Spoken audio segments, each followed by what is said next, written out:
Magandang araw mga kaibigan. Bigyan natin ng reaction, opinion itong post unofficial Bato Solid supporters.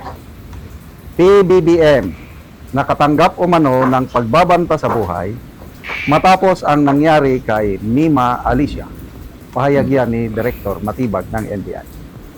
Ibinunyag ni National Bureau of Investigation Director, Attorney Milvin Matibag, na mayroong mga bagong pagbabanta sa buhay ni Pangulong Ferdinand Marcos Jr. Matapos ang pagpapatumba sa vlogger na si Alicia Lipata o mas kilala bilang Mima Alicia. Sa isang panayam, sinabi ni Matibag na nanggagaling sa online ang mga nasabing pagbabanta na umano'y na-penetrate na nila. Ayon kay Matibag, ang ilan sa mga persons of interest sa mga pagbabanta ay mayroong group chat. Matatandang maliban kay Marcos na nauna ng imbestigahan ng NBI ang mga pagbabanta na natanggap ni Senator Risa Hontiveros matapos nitong dalawin ang lamay ni Lipata. So may isa pa kong post na basa. Yung banta daw kay Senator Hontiveros, yung nagbanta sa kanya, sila rin yung nagbabanta kay Pangulong Marcos Jr. Excuse me.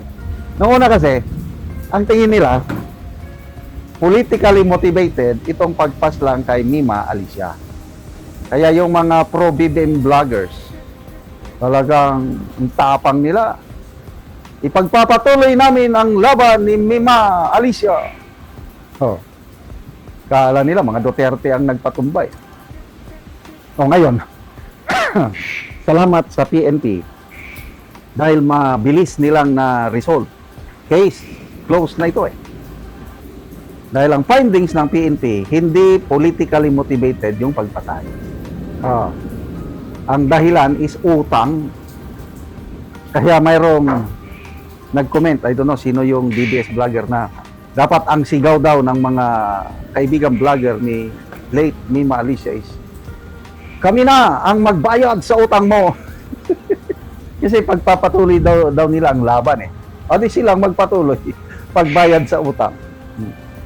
So ano, kapanipaniwala ba itong pahayag ni Director Matibag na may nagbabanta sa buhay ng Pangulo dahil kay Mima Alicia? Ano ba ito? Tingnan natin ang reaksyon ng taong bayan. 32,000 ang nag-react.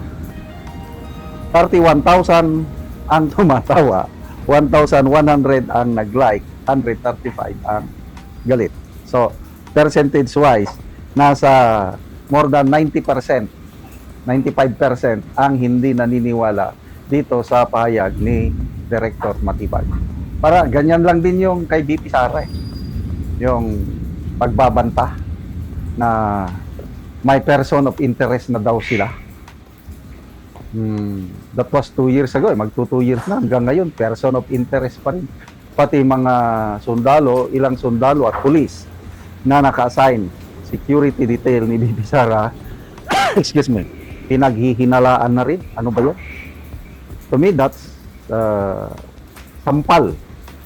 Masakit yun para sa mga nasa active members ng AFP-PNP.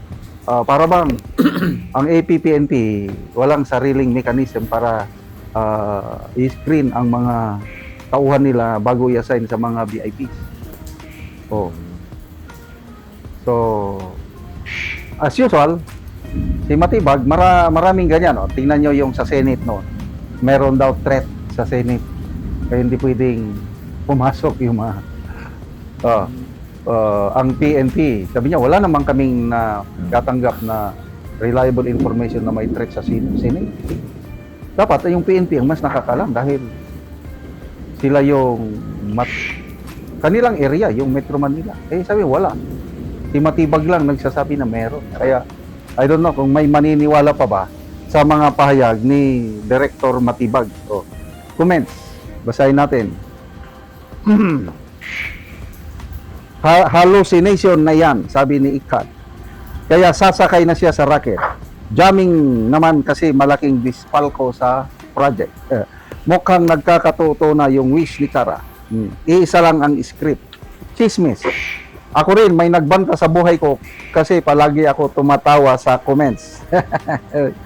Ah, may nabasa kong comments kanina nga, oh, pareha silang nangutang. Kaya pareha silang may threat. Kasi si Mima Alicia, kaya siya pinaslang dahil sa kanyang utang. Kaya ang Pangulo, grabing utang natin ngayon mga kaibigan. 19 trillion na ang ating utang. Babayaran natin lahat yan. Kapapananak pa lang na Pilipino magbabayad. May nag-estimate yung Ibon Foundation ba to? 169,000 plus ang utang ng bawat Pilipino. Ang gobyernong ito dahil sa mga budget deficit, utang lang ng utang. Kaya may nag-predict by the time aalis sa pwesto ang Pangulo sa 2028, aabot nasa 24 trillion pesos ang utang sa ating bansa. Sino ang magbabayad? Tayong lahat. Sila na nangutang. Wala lang. Kaya kung may utang ka, dapat may bayaran. So, threat, bahala na kayo. Kung maniwala kayo kay Matibag, o ako, halos wala na akong pinapaniwalang payag ng NBI Director Matibag. Opinion ko lang yan. Salamat mga kaibigan sa inyong pagsubaybay sa channel nito.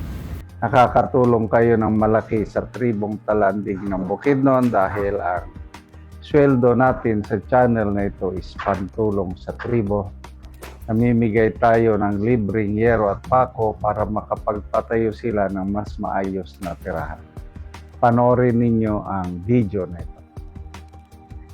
Ako diri sa balay ni Auntie Virginia Lapian nga taga Barangay Tikalaan, Purok Trisan, Alahay, Talakag, Bukidnon. So mo na ning itsura sa iyang atop nga mga buslot gyud og gisapaw-sapaw na gani ang yero. Tungod kay gaulanan na gyud ni, so ang uban gipangbutangan lang og sisuglo.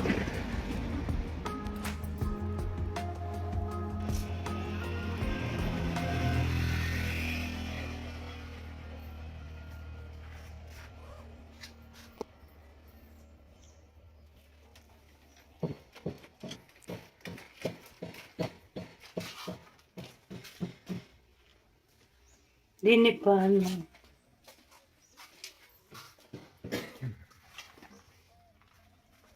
Sakit ang sawang sadaan. Ano. Dini man. Ano naman subang? So muna ni itsura sa gawas nga bahin sa balay ni Auntie. Gipandatugan lang og ligid og mga bato. So muna ni ang gitabang ngayro nga napulo ka digis.